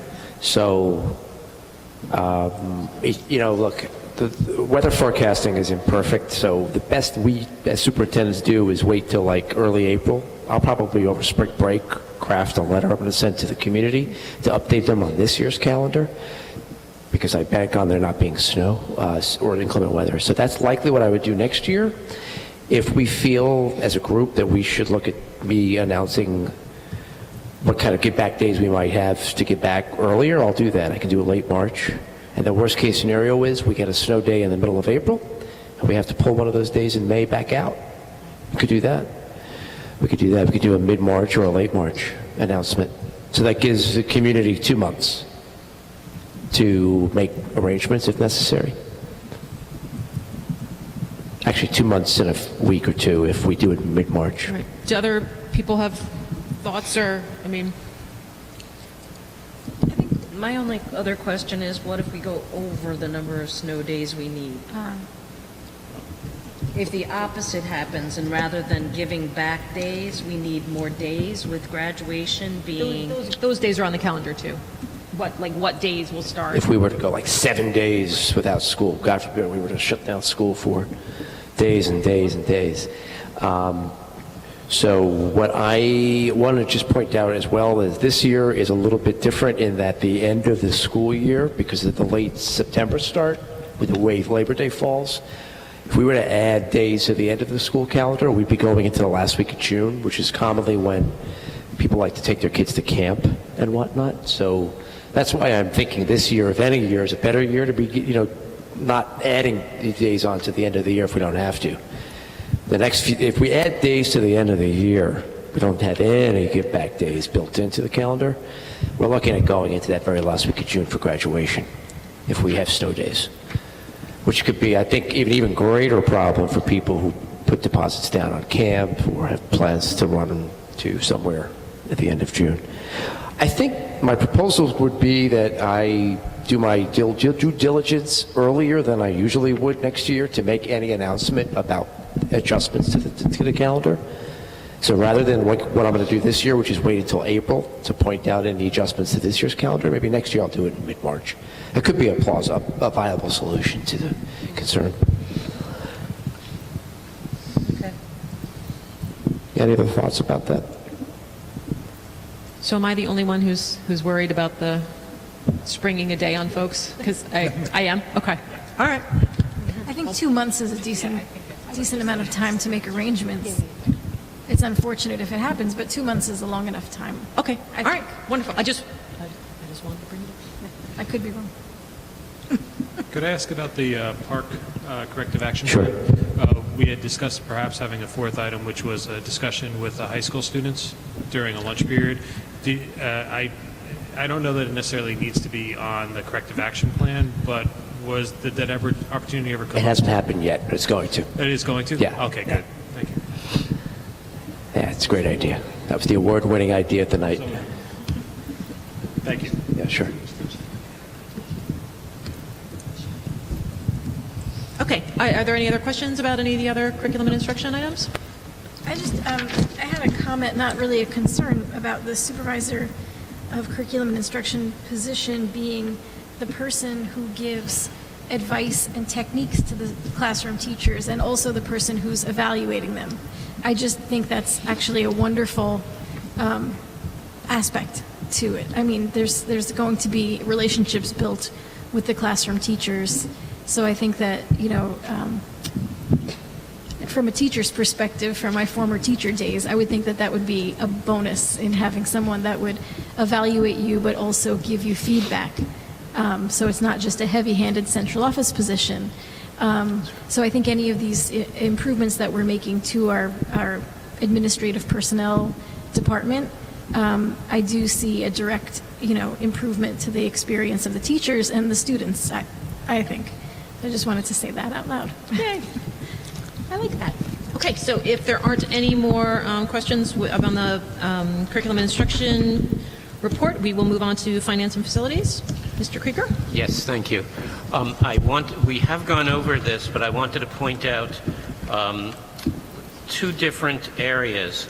The first is items 15, 16, and 17. As I said last time, thanks are in order to Judy Eng and to IBM for donations to our school district, as well as the Bartle PTO for donations to the school district, and the Highland Park Educational Foundation. They are giving over $6,000 total grants to people in each of our schools. So it's really wonderful, and our thanks go out to them all. Second thing I'd like to point out in this list is our items 20 through 24. Those are items towards the 2016-2017 budget. And the first one, of course, is the preliminary proposed budget going to the county superintendent. and the other aligned items towards moving money from various funds, or from, in the one case, the banked cap, which is the amount we're allowed to go over the 2%, so that we can move forward on our budgets for 2016-17. Other than that, I think we've seen everything in this list, and I think I'm at least ready to vote on all of them. Okay, wonderful, thank you. Does anyone have any questions on the Finance and Facilities report? I just wanted to say, I expected to have more questions about the budget. Every year it's a big deal, but I really feel like we had committee members that were so on it, really on top of it, really knew what they were doing, and Scott, made sure that there was a process where you guys just got really familiar with it, and Scott has also been very willing to answer our questions by email and in person. So I don't want anybody to mistake a lack of questions from the board about the budget as, lack of concern. We really had good people on it, and our questions have been dealt with. So thank you to all of you. Thank you, and I would say our administrators were answering questions day and night and on weekends, and it's really been a pleasure to work with them and our other people on the committee who are asking wonderful. You're completely right. Wonderful questions. It's really good. And I want to add that Rob Roslevich joined us for 3 of the 3 of the 4 meetings? 2 of the 4 meetings, which was also wonderful to have an additional board member there. Just more questions, more eyes on everything. And I kind of brought this big boy with me. I mean, if I needed it, but also just to point out that we really did go over this budget line by line, school by school, department by department. I just knocked over my son. But it really was I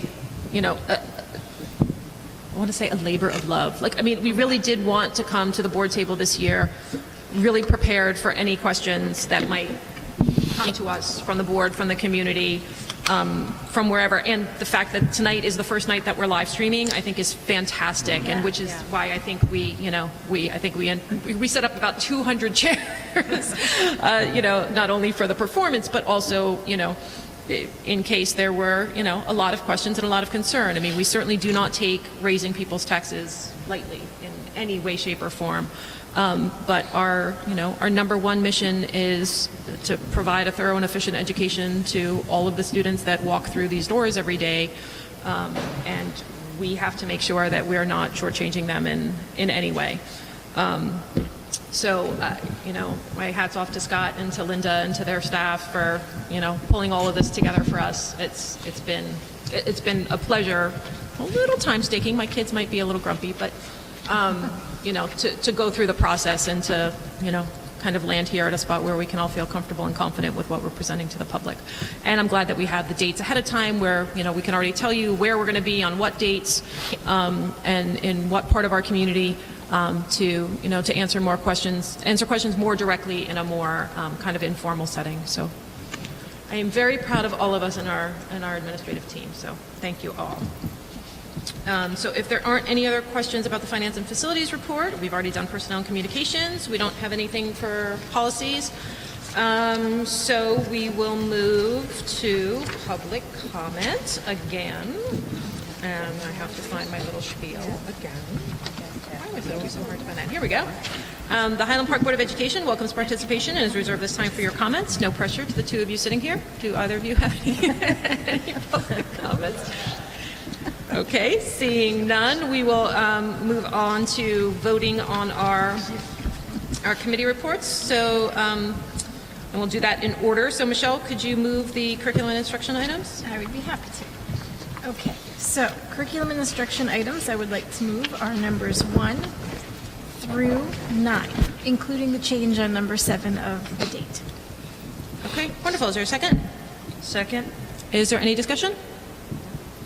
Okay, seeing none, let's have a roll call. Ms. Byer? Yes. Ms. Simorowski? Yes. Ms. Gowan? Yes. Mr. Krieger? Yes. Mr. Magaziner? Yes. Ms. McFadden DiNicola? Yes. Ms. Pietrobono? Yes. Ms. Richardson? Yes. Mr. Roslowitz? Yes. Okay, thank you. And so we'll move on to the Finance and Facilities Report. Mr. Krieger? Yes, I'd like to move items number 1 through 24 on the Finance and Facilities Committee report. Okay, is there a second? Second. Is there any discussion? Okay, seeing none. Linda? Ms. Byer? Yes. Ms. Simorowski? Yes? Ms. Gowan? Abstain on one and yes to the other items.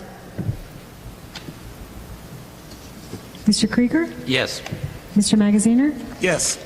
Ms. McFadden DiNicola? Yes. Ms. Pietrobono? Yes. Ms. Richardson? Yes. Mr. Roslowitz? Yes. And finally, Sharice, the Personnel and Communications Report. I'd like to move items 1 through 3 on the Personnel and Communications. Second. Enthusiastically. Ms. Byer? Yes. Ms. Simorowski? Yes. Ms. Gowan? Yes. Mr. Krieger? Yes. Mr. Magaziner? Yes. Ms. McFadden DiNicola? Yes. Ms. Pietrobono? Yes. Ms. Richardson? Yes. Mr. Roslowitz? Yes. Okay, and I don't have anything specific this evening for my president's report, so we'll just scooch right on by that. I think I've talked more than my share tonight. And under old business, we only have one item, which is the Strauss Esme online service. Before we put this on an agenda for, as an actual item to be voted on, I just wanted to make sure we had one more opportunity to discuss what we saw at the last meeting. If anybody had any questions, concerns, thoughts, thumbs up, thumbs down. I can say from my own perspective, there have been, I've had my share of frustrations with trying to work with the current way that we deal with our policies, including, 2 binders that I still have at home that are also this size of our policies and our regulations, and my frustrations trying to search for things on while it's somewhat searchable, it's certainly not particularly searchable certainly not in the way that we saw. And I mean, just in the last couple of weeks with situations that have come up, and I've, really wanted to be able to look at our policies to see, what they say about a particular issue, you're left kind of like, because you can't necessarily find any. So I certainly see, I can see the benefit for myself as a board member. I can only imagine that those benefits are multiplied for any of our administrators in terms of just saving them time and, and many times I think they've got a kid in front of them when they're having to, or, another building administrator, on the line waiting to make a decision based on. So I think that, the faster we can speed up some of these processes for, our administrators, the better. And I was amazingly impressed with all of the interactive features of it, just beyond our own policies, kind of going and then looking at, what's it, the case law. And I mean, it was kind of fascinating to see all the things that I could see myself going into a spiral very quickly, ending up reading way more than I needed to. But I think it's great for parents too, and other community members. Yeah. I mean, I actually hadn't thought about that when we discussed it the last time, but Right. certainly we don't want them to have to be doing Google site searches and, mucking about trying to find policies. We get questions about that all the time. That was an added expense, wasn't it? If we wanted to add the I think ability put for it on our parents website, to yeah. access it. I think that's the expense we're voting on, right? Putting it on the website and which would make it, they would host it, right? And it would be linked on our website and it would be easily searchable rather than having to monkey around with some special Google search. But there were 2 separate layers. There was one where it could just be internal for us, and then another where it's then on the website. I see. I'm sorry. Oh, those were both. There were 2 separate financial that was items. separate. But that was a very, very small additional Yeah, it was amount. a few $100s. A few $100 Yeah. on top of the $2,000. Right. But Let me the speak in favor of that. $100, The $200. that wasn't, would that be a yearly cost or? Yes. It was, okay. So what was the total yearly cost that Do it you was? have that, Scott, by any chance? Do you have it in front of you? Linda has it? Linda has everything.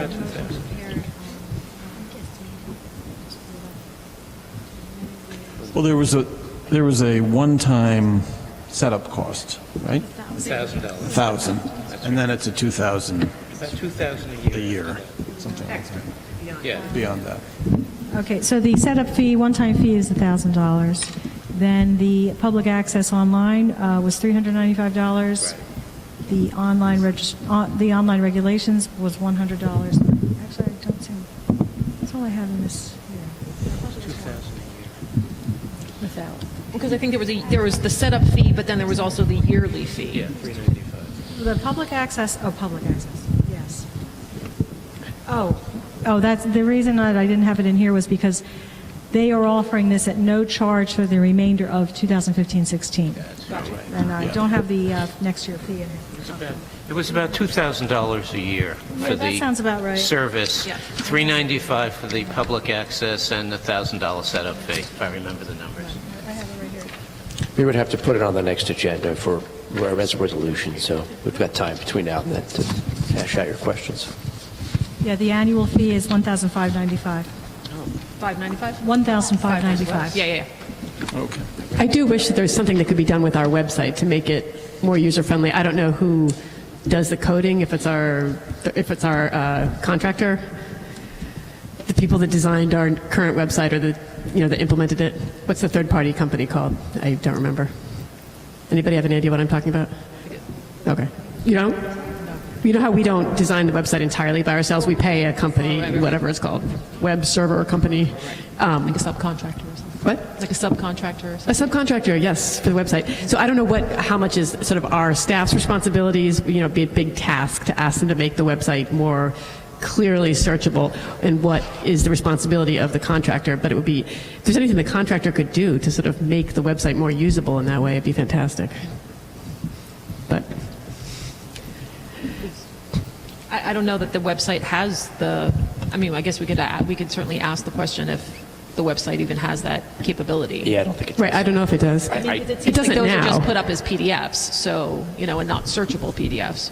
Right. I mean, they're searchable in that strange way. You'll get them sort of scattered in with other documents. But it seems to me that many companies probably have websites of this nature and are able to create a clearly searchable. Yeah, I don't know if they do. I mean, if Strauss Esme is already kind of, cornered the market on this technology, so to speak, I don't know if... Well, searchable PDFs they're an issue for companies all around the world, right? It is possible to do it. I just don't understand the technology, I don't understand how... But this would have to be coded so that you would pull up only...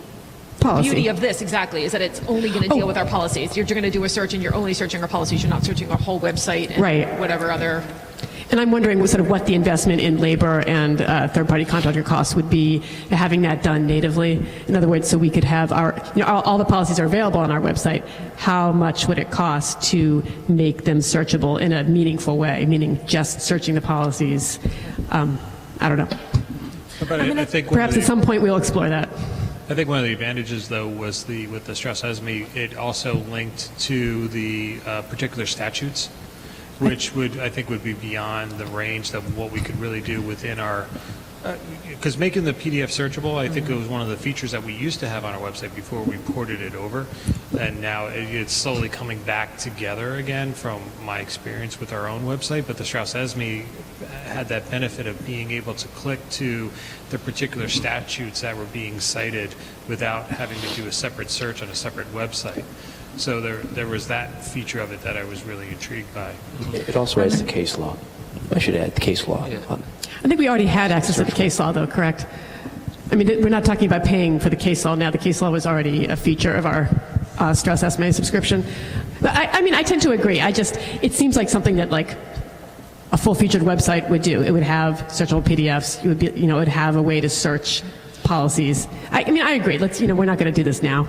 But maybe in future years we'll look into whether it's possible to do it natively. Right. Yeah. I think the other useful thing is being able to have, in addition to just having it listing all of our policies or everything, it has a listing of when different policies were instituted. It will also alert, because it also has the alert features that we were already paying for. It will alert us to policies that we need to change. And the editing features are going to simplify things in terms of how we get, how quickly we're able to make those changes to to the total policy once it's approved, you know. So, I mean, it may seem like something that's small, but if we're able to search our policies to see what was, you know, what hasn't been looked at since 2002, there may be a lot of policies sitting on the books that we don't need to have active. Will it be searchable by date like that? That would be great. It appeared that that was the case from what was presented. Okay, I missed that. That's great. That would be very helpful. Yeah. You know, we are running with a very lean and mean, not so mean, front office team. And I looked at this pretty carefully. I really feel like to not make these guys' lives a little bit easier by being able to have access to this stuff and quickly be able to get to it, I think would be short-sighted for us. I tend to agree. At some point, I think as a board, it would be nice to sort of review our website options. I mean, we're paying somebody to create a website for us. I think like with lots of other decisions now. that have been made with more forethought Yes. into a purchase, you know, we could have gotten increased functionality, Yes. certainly, but But perhaps I think that ship has beyond- sailed. That's probably beyond our scope for, you know, dealing with the website right now when Right, we've got right. strategic planning and all these Got other it. kind of big things is not going to be a focus right now, so Got it. I think this is a nice stopgap measure. I agree. Okay. Any other thoughts about the Strauss estimate? Okay, Scott had one item that he wanted to add for old business. I do. I got a call from Mr. Lassiter today. He's been meeting with his faculty and parents about the honors and AP plus 5-point system that we discussed ad nauseum. So I got to bring it up again. So initially, the thought was to consider having this take effect with the class of 2020. But Mr. Lassiter said he's been getting an overwhelming response from parents and teachers to have that system be in effect promptly starting next year with all classes. And one of the reasons, I think one of the things that has influenced people's thought process is actually what one of the public comments spoke to at the last meeting. We do have classes with mixed grade students in them, and if we were to go to a starting with class of 2020 system, you would conceivably have a group of students mixing with another group of students, some of whom are getting plus 5 points for an AP honors class credit, and others not. The other reasoning behind this idea that we start with all classes starting next year is it is a pressing issue. It's something that is really disconcerting to the teachers, this idea that there are kids who they are finding are just leaning on that plus 5. So you let them skate by certain requirements for the class, whether it be a final exam or certain homework assignments. So while the board doesn't have to take formal action on this, I just wanted to keep everyone in the loop, because the last we spoke about this, the notion was we'd start with the class of 2020. And do you know if Mr. Lassiter has addressed the concerns that were brought to the board regarding how this impacts kids' cumulative averages and their my understanding, and I don't have high schoolers yet, so I don't really understand how this all works, but basically that coming from a small school with less options, even if we're using the same, I think my understanding was even if we're using the same weighting system, our kids might still be at a disadvantage because they don't have the breadth of options that kids. You know what, in I other- didn't, that's something I can follow up with the board about, because I did not get into that in detail with him. Okay. Because, what you're saying is that there are parents coming saying, do this now, and, the only parents that we've seen come to us are kind of asking questions and are concerned. So there's... The parents with whom he speaks are his cabinet, his close advisory group.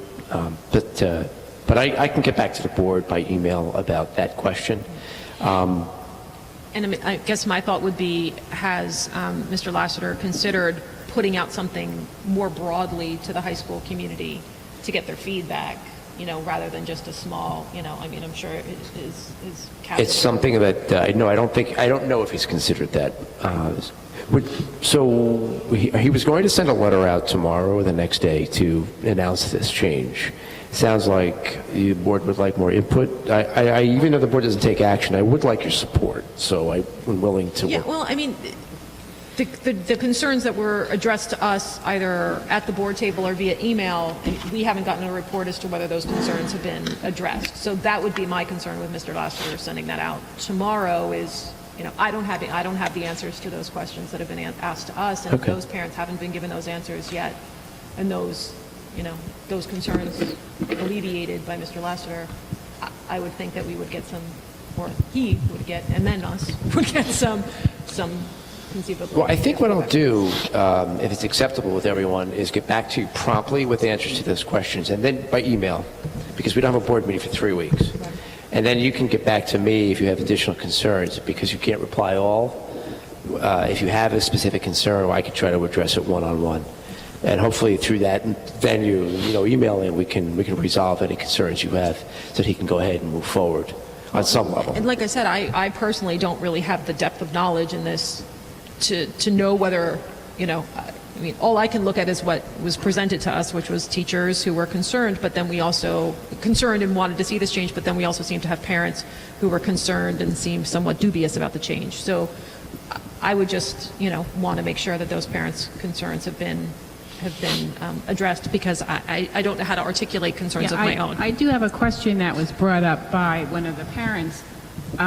If we weren't going to do that extra 5, there was discussion about looking at the weighting,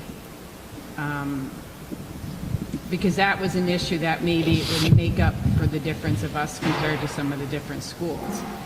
And I thought that was going to happen, but we never heard any details. That the weighting would be increased, right? Yeah, the weighting was going to go increased. up to the 5, I think. But I think then we never heard back because it was determined it wasn't a board decision anyway. But for us high school parents, we'd love to hear it. Okay.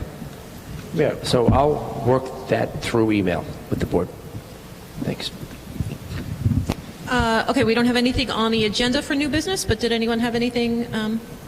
Yeah, I do. Just a quick question about how the board and administration would like to do this. We don't have another finance committee meeting scheduled, I don't believe, before our April board meetings, but we had talked about some items that could be trimmed from the preliminary budget for next year.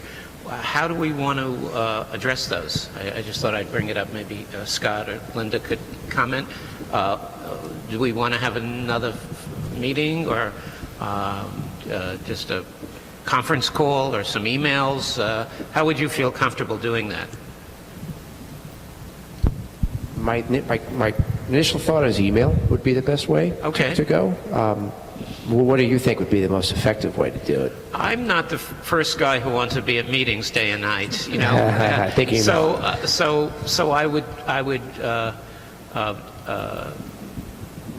want to make it as easy as possible, but if we could have even a short meeting at a time that's convenient for everyone toward the end of the month. I think the schools are out toward the end of the month? Yeah, so actually after next week. It's next week? After next week. Next Friday starts the break. So we could do something during that time. I know that if people may be next away. Week, the following week. Spring break. The following week, if we could get together for an hour even, just to go over those. I think it makes a lot of sense for us to get together. So how about Linda and I will look at our calendar if and you could, pick that out would the be best great. date and email the group. I'm sorry, are we talking about the first week of April when we come back? I break. won't be here. You won't? Okay. No, I will be gone. That could be when we return then. I will if you be in like. Iowa, so it might be even hard to get me on the phone. Nice. Then perhaps when you're back before the next board meeting. That'd be the week of April 4th. Which is the first, that is the first. Yep. And that's, we have the board meeting on the 11th and then the community meetings throughout that week. So Right. That would make sense. That first meeting with the community is what date? The 12th? The 12th, that's right. Okay, so we have that week. We have the week. Mm-hmm. If we could meet that week, the week of the 4th, that would be wonderful. Just to go over where you're at. And Absolutely. How about at the end of the meeting, we get together and we look and see what time would work best? Terrific. Okay. Perfect. Thanks, Scott. Okay. If there isn't any new business, then I do just want to say one thing before we move to public comment, which is that we've already received, I just happened to be looking at my board email, we already received a thank you for live streaming the board meeting, and how that was very helpful in getting to watch what was going on tonight, but still take care of the kids and everything at home. So I'm very glad to receive that, and that all the work that Chris, thank you Chris, and Brian have done. They've been testing this for months and months. Has finally come to fruition, and the community is already finding that helpful. So I'm very, very glad to see that. So with that, we'll move to the last public comment session. The Highland Park Board of Education welcomes public participation. Is reserved this time for your comments. Denise? The public. Sorry. So funny. Do I need to re-sign in? It's okay. Okay. Denise Mayfryer, 314 Wayne Street. And boy, did I write this horribly. Okay. So a couple things I wanted to say are the following. I have been subbing in the school district since the beginning of the new year. I retired from my position with the government and need to fill some time. So my preference is to be here in Highland Park because I live here and I can't stand commuting. But there were a couple things I wanted to bring up because I feel like I have this like insider's view that I never had before. First of all, I think that the GLOW program is fabulous. I got to substitute for Mrs. Kloslow in the middle school, and those kids walk, I guess, twice a week to the post office and to the shopping center, food town, whatever it calls itself these days. And the day I was subbing, they didn't have any, there was nothing they needed to buy, so they came and looked at my chickens and hung out in my backyard, and we had a grand old time, and they were delightful kids, and the teachers were delightful. It was a very nice experience for me, and I think it was a good experience for the kids, and I really, really am all about the GLOW program. Let me see. The Chromebooks, not so good. I keep seeing a lot of Chromebooks that aren't working in classrooms I am working in. A bunch work, but don't get me wrong, but there's enough that don't work, so that's kind of interesting. I think we need to make them more secure. I was made aware of in the elementary schools, some children had accessed inappropriate sites, and they need to not be doing that. I think the teachers are being very mindful of that, but I really think that they need to have some parental restrictions on them, so to speak. And all the Chromebooks should be tested, make sure those things work if we're going to have them. Let me see. I've worked with Ms. Puccio in the library. She's a delightful woman, very, very overworked, short-staffed. I feel like anytime I'm over there in a free period, it's major help to her, and I really want to shout out for Mrs. Puccio. She really works hard. She really, really cares about this district. Okay. This live streaming thing is great. My son has been texting me wanting to photobomb you all. I just wanted to say that it's a hit with my family, who apparently have been watching because they have nothing else to do with themselves. And it is really, really, I haven't been coming here for a variety of reasons, not the least of which my daughter has been swimming, but it really is nice to come here and look at you all have nice conversations with each other that are thoughtful, appropriate, intelligent, and lacking in animosity and eye rolling. So thank you very much. Thank you, Denise. Thank you. Thank you. I don't have to ask if there's any other public comment unless Denise wants to get back up there. So, could I ask a question based on what she said? Oh, yeah, sure. Of course. GLOW, is the GLOW program the same as the CPI program? Yeah. That's the name for the CPI program? Yeah, okay, yeah. Okay, all right. Yeah. Got it. Darcy? Thank you. Yes. Oh, could I just make a quick comment? I just wanted to say that one of the wonderful things about going through this budget line by line over the last month or two is that I can tell you that one of the things we're planning for 2016-17 and then in the future after that is a rolling program of replacing and updating Chromebooks. So we do have a large number of or a number of Chromebooks that will be replaced, and then more in the future. Okay. With that, can I get a motion to go home? So moved. Second. Second, third, fourth. All in favor? Aye.